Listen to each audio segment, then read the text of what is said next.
Hello students, हाय सभी को राधे राधे। मैं डॉक्टर सुनीता गुप्ता, कक्षा 10 विज्ञान पाठ 3 धातु व अधातु आज आपको पढ़ाने के लिए जा रहे हैं। इसमें सक्रियता श्रेणी। नेक्स्ट टॉपिक हम पढ़ेंगे सक्रियता श्रेणी। सक्रियता का मतलब ही होता है सक्रिय। ऐसे तत्व जो अधिक सक्रिय होते हैं उनको ऊपर रखा जाता है, जो कम सक्रिय होते हैं उनको नीचे रखा जाता है, जो बीच में सक्रिय होते हैं उनको मध्य में रखा जाता है। तो धातुओं को उनके अभिक्रियाशीलता के आधार पर व्यवस्थित करना एक अवरोही क्रम में क्या कहलाएगा? सक्रियता श्रेणी कहलाता है। परिभाषित करेंगे अभिक्रियाशीलता के आधार पर धातुओं को अवरोही क्रम में लिखना, या क्या लिख देंगे यहाँ पर? में व्यवस्थित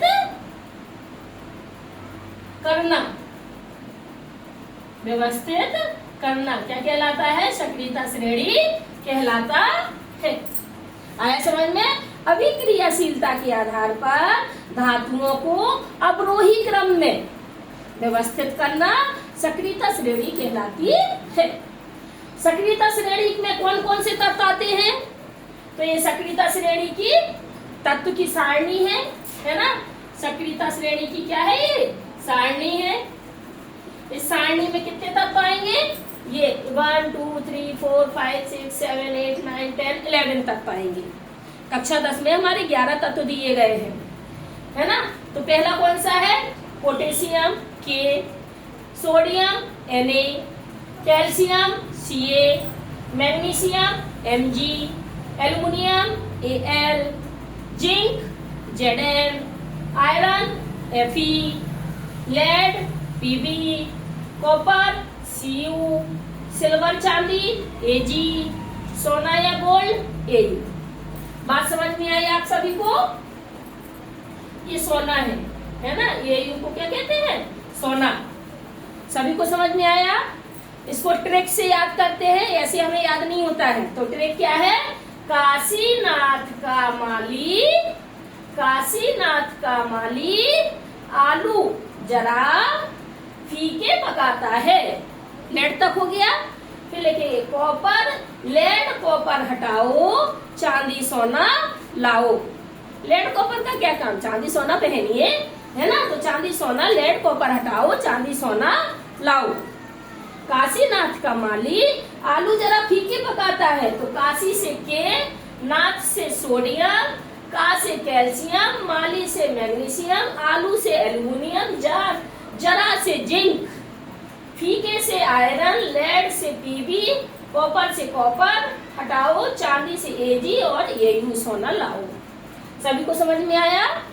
अब सक्रियता श्रेणी में जो ऊपर की ओर तत्व है इन्हें उच्च सक्रियता श्रेणी यानी कि अधिक क्रियाशील तत्व कहते हैं। क्या कहते हैं? अधिक अभिक्रियाशील वाले तत्व। अधिक अभिक्रियाशील वाले तत्व होते हैं, इसलिए स्वतंत्र रूप में नहीं पाए जाते हैं। ठीक है? और बीच वाले जो तत्व होते हैं, ये जिंक, आयरन, लेड, कॉपर, ये क्या होते हैं? मध्यम क्रियाशील होते हैं। क्रियाशील वाले तत्व है, मध्यम क्रियाशील वाले तत्व है, इसलिए इनको श्रेणी के मध्य में रखा गया है। और ये नीचे जो लिखे गए हैं ये क्या है? कम क्रियाशील तत्व है। कम क्रियाशील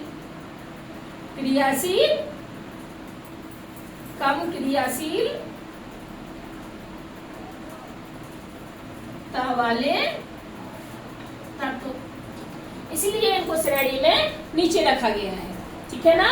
तो जो अभिक्रियाशील तत्व होते हैं स्वतंत्र रूप में नहीं पाए जाते हैं, तो ये किसी न किसी के साथ यौगिक बना देते हैं।